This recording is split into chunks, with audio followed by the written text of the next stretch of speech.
জুলাই ঘোষণাপত্রের জন্য আমরা যে জনসংযোগ শুরু হয়েছে বৈষম্যবিরোধী ছাত্র আন্দোলন এবং জাতীয় নাগরিক কমিটির তরফ থেকে আজকে আমরা ঝালকাঠিতে ছাত্র জনতাকে সাথে নিয়ে সবার কাছে যাচ্ছি, সবার কাছে বলবার চেষ্টা করছি।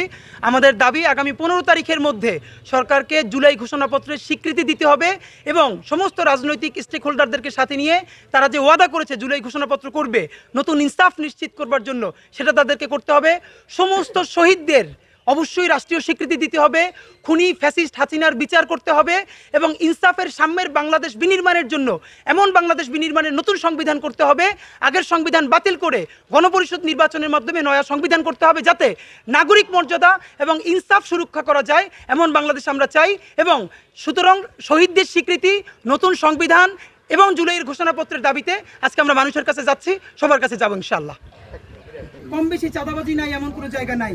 মানুষ মুখে বলতে পারছে আমাদেরকে সংবিধান এমন একটা বানাতে হবে যাতে আগে হোক পরে হোক কেউ আর চাঁদাবাজি করতে না পারে।